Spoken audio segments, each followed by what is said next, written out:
আসসালামু আলাইকুম। সংবাদে আপনাদের সবাইকে স্বাগত জানাচ্ছি। আমি ফিরোজ তোহা। শুরুতেই সংবাদ শিরোনাম। বাংলাদেশের সর্বশেষ গুরুত্বপূর্ণ আপডেট সংবাদে আপনাকে স্বাগত। শুরুতেই সংবাদ শিরোনাম, পরে বিস্তারিত। শুরুতেই জানাবো, সংস্কার কমিশনের সুপারিশ আইন নির্বাহী বিভাগকে ক্ষমতাহীন করবে বললেন মির্জা ফখরুল। বিএনপির মহাসচিব মির্জা ফখরুল ইসলাম আলমগীর বলেছেন, সংস্কার কমিশনের সুপারিশ আইন বিভাগ ও নির্বাহী বিভাগকে যতটা সম্ভব অবমূল্যায়ন করা হয়েছে এবং ক্ষমতাহীন করার উদ্দেশ্যে, যার ফলশ্রুতিতে একটি দুর্বল প্রায় অকার্যকর সরকার ব্যবস্থা প্রতিষ্ঠিত হবে। আজ বিএনপি চেয়ারপারসনের গুলশানের রাজনৈতিক কার্যালয়ে অনুষ্ঠিত সংবাদ সম্মেলনে সব কথা বলেন তিনি। এরপর জানাবো, আওয়ামী লীগকে গণতান্ত্রিক রাজনৈতিক দল হিসেবে গণ্য করার সুযোগ নেই। আওয়ামী লীগকে গণতান্ত্রিক রাজনৈতিক দল হিসেবে আর গণ্য করার কোনো সুযোগ নেই বলে মন্তব্য করেছেন বিএনপি আন্তর্জাতিক কমিটির সদস্য ইঞ্জিনিয়ার ইশরাক হোসেন। আজ নিজের ভেরিফাইড ফেসবুক পেজে এক স্ট্যাটাসে এসব কথা বলেন ইশরাক। এদিকে সাংবাদিকদের নবম গ্রেডে বেতন দেওয়ার প্রস্তাব গণমাধ্যম সংস্কার কমিশনের। গণমাধ্যমকে স্বাধীন, শক্তিশালী ও বস্তুনিষ্ঠা করার লক্ষ্যে সাংবাদিকদের আর্থিক নিরাপত্তা দিতে নবম গ্রেডে বেতন দেওয়ার প্রস্তাব করেছে গণমাধ্যম সংস্কার কমিশন। আজ প্রধান উপদেষ্টা ড. মোহাম্মদ ইউনূসের হাতে গণমাধ্যম সংস্কার কমিশনের প্রতিবেদন জমা দেওয়ার পর সংবাদ ব্রিফিংয়ে সব কথা বলেন কমিশনের প্রধান জ্যেষ্ঠ সাংবাদিক কামাল আহমেদ। এবারে জানাবো, ঘুম থেকে ডেকে তোলায় বাপাকে কুড়াল দিয়ে কুপিয়ে হত্যা।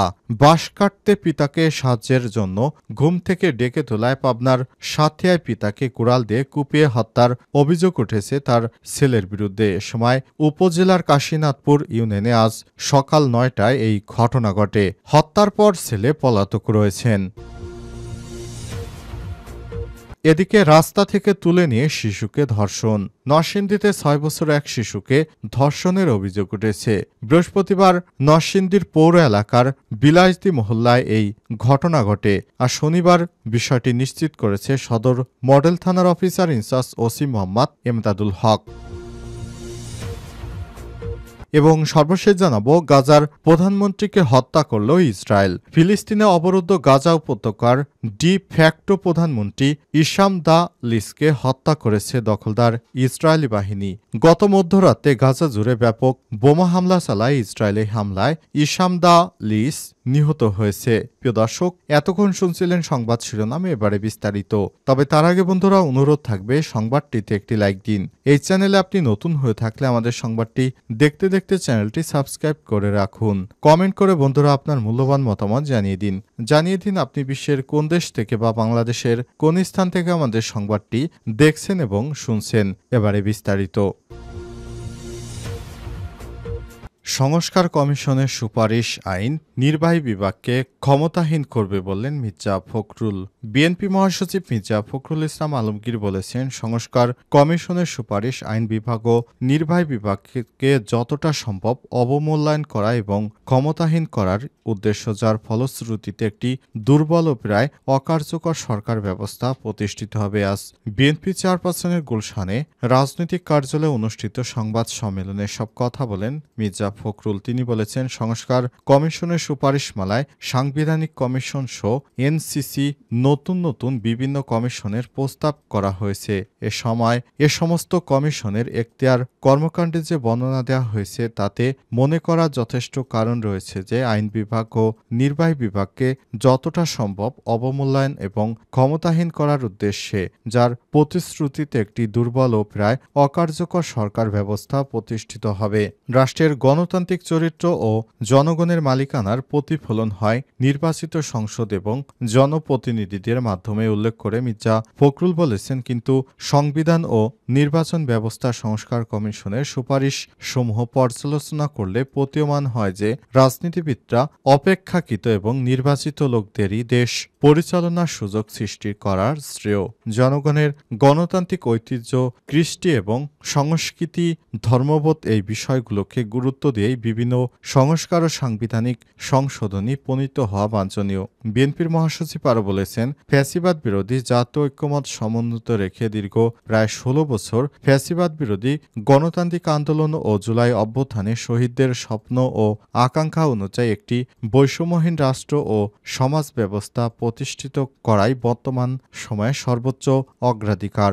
বৃহত্তর জাতীয় ঐক্যমতের ভিত্তিতে একটি শক্তিশালী ও গণতান্ত্রিক রাজনৈতিক সরকার প্রতিষ্ঠার জন্য আমাদের সব সংস্কার প্রচেষ্টা পরিচালিত হবে, এটাই জাতীয় প্রত্যাশা। এ সময় তিনি বলেছেন, অন্তর্বর্তীকালীন সরকারের কোনো উপদেষ্টা ক্ষমতায় থেকে রাজনৈতিক দল গঠন প্রক্রিয়ার প্রত্যক্ষ পরোক্ষভাবে জড়িত থাকায় জনমনে সংশয় সৃষ্টি হয়েছে। এই প্রক্রিয়ায় প্রশাসন যন্ত্রকে ব্যবহার করার নানা প্রকার লক্ষণ ও প্রমাণ ক্রমশই প্রকাশ পাচ্ছে, যা দেশ এবং গণতন্ত্রের জন্য মোটেই সুখকর নয়। আওয়ামী লীগ গণতান্ত্রিক রাজনৈতিক দল হিসেবে গণ্য করার সুযোগ নেই।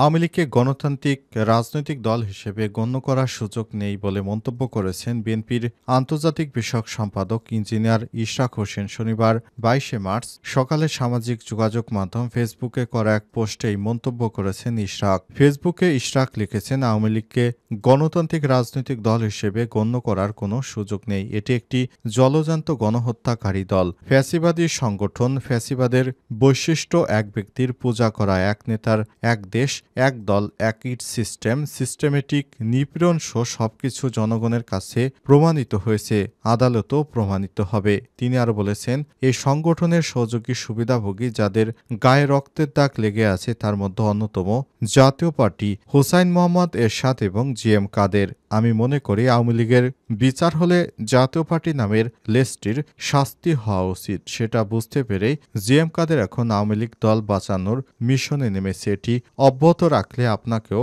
প্রভুর বাড়ি পাঠিয়ে দেওয়া হবে বলেও জানিয়েছেন তিনি। এ সময় ইঞ্জিনিয়ার ইশরাক বর্তমান আওয়ামী লীগের দোসরদের বিষয়ে তিনি সতর্কবার্তা দিয়েছেন। এই সংগঠনের সহযোগী সুবিধাভোগীরা যাতে বাংলাদেশে আর কোনো নৈরাজ্য সৃষ্টি করতে না পারে এজন্য বিভিন্ন ব্যবস্থা নেওয়ার জন্য প্রশাসনকে আহ্বান জানিয়েছেন।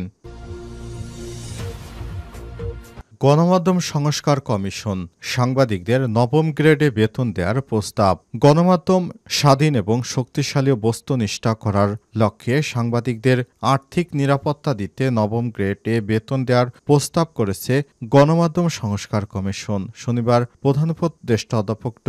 মোহাম্মদ ইউনূসের হাতে গণমাধ্যম সংস্কার কমিশনের প্রতিবেদন জমা দেওয়ার পর সংবাদ ব্রিফিংয়ে এসব কথা বলেন কমিশনের প্রধান জ্যেষ্ঠ সাংবাদিক কামাল আহমেদ। সাংবাদিকদের বেতন প্রসঙ্গে তিনি বলেছেন, সাংবাদিকদের আর্থিক নিরাপত্তা দিতে হবে। এটি না দেওয়ার ফলে অনেকেই অনৈতিক কাজে জড়াচ্ছে। তবে বেতন ভাতার ওয়েজ বোর্ডে আমাদের এখতিয়ার না থাকলেও আর্থিক নিরাপত্তার কথা বলা হয়েছে। ন্যূনতম নবম গ্রেড অনুযায়ী একজন সাংবাদিকের বেতন হতে পারে। পাশাপাশি রাজধানীতে কর্মরত সাংবাদিকতা শুরুর বেতনে তাদের সঙ্গে মিল রেখে যেন করা হয়। প্রতিবেদনে সেই সুপারিশ করা হয়েছে। কামাল আহমেদ বলেছেন, এটা সারা দেশেই নিশ্চিত করতে হবে। এছাড়াও ঢাকার পাশাপাশি ঢাকা ভাতা দেওয়ার সুপারিশ করা হয়েছে। সাংবাদিকতা করতে হলে ন্যূনতম স্নাতক পাশের যোগ্যতা থাকতে হবে। প্রথমে শিক্ষানিবেশ সাংবাদিক হিসেবে কাজ করতে হবে। শিক্ষানিবেশ হিসেবে 1 বছর কাজ করার পর এরপর প্রমোশন পাবে। এছাড়াও কমিশনের প্রধান বলেন, সাংবাদিকদের নিরাপত্তা দিতে সাংবাদিকতা সুরক্ষা আইন তৈরির সুপারিশ করা হয়েছে। সেই আইনের খসড়াও তৈরি করে দেয়া হয়েছে। সরকারের হিসাবে 600 পত্রিকা রয়েছে যারা সরকারি বিজ্ঞাপন পাওয়ার যোগ্যতা রাখে, কিন্তু বাস্তবে প্রকাশিত বিকৃত পত্রিকার সংখ্যা 52টি। প্রতারণা করে সরকারি বিজ্ঞাপন হাতে নেওয়া হচ্ছে। কামাল আহমেদ আরও বলেছেন, গণমাধ্যমে কালো টাকা ঢুকেছে। রাজনৈতিক পরিচয় অন্ধকার রেখেই গণমাধ্যমের মালিকানা দেয়া হয়েছে। সব কয়টি টেলিভিশনের আবেদনে দেখা গেছে জনস্বার্থে কোনোটি ছিল না, সবগুলো রাজনৈতিক পরিচয় দেয়া হয়েছে। এর বাইরে গিয়ে মালিকদের প্রতিষ্ঠান বানাতে হবে, কোনো রাজনৈতিককরণ করা যাবে না। ঘুম থেকে ডেকে তোলায় বাবাকে কুপিয়ে হত্যা। বাঁশ কাটতে পিতাকে সাহায্য করার জন্য ঘুম থেকে ডেকে তোলায় পাবনার সাথিয়ায় পিতাকে কুড়াল দিয়ে কুপিয়ে হত্যার অভিযোগ উঠেছে ছেলের বিরুদ্ধে। শনিবার 22 মার্চ সাথিয়া উপজেলার কাশীনাথপুর ইউনিয়নে পাইকারহাটি ভাটিপাড়া গ্রামে এই ঘটনা ঘটে। নিহত আবুল মালেক 50, পাইকরহাটি ভাটিপাড়া গ্রামের মৃত তয়জাল শেখের ছেলে। স্বজনদের দাবি, অভিযুক্ত ছেলে মানিক হোসেন মাদকাসক্ত। সাতিয়া থানার ভারপ্রাপ্ত কর্মকর্তা ওসি সাইদুর রহমান জানান, শনিবার সকাল 9টার দিকে পিতা আব্দুল মালেক তার নিজ বাগান থেকে বাঁশ কাটার জন্য প্রস্তুতি নিচ্ছিলেন। সে সময় তার ছেলেকে তার সঙ্গে বাঁশ কাটতে যেতে বলে ছেলে বাবার মধ্যে কথা কাটাকাটি হয়। এক পর্যায়ে ছেলে মানিক হোসেন সামনে থাকা বাঁশ কাটার ধারালো কুড়াল নিয়ে পিতা আব্দুল মালেককে কুপিয়ে পালিয়ে যায়। এতে ঘটনাস্থলে পিতা আব্দুল মালেকের মৃত্যু হয়েছে। খবর পেয়ে পুলিশ মরদেহ উদ্ধার করে ময়নাতদন্তের জন্য পাবনা জেনারেল হাসপাতালের মর্গে পাঠিয়েছে।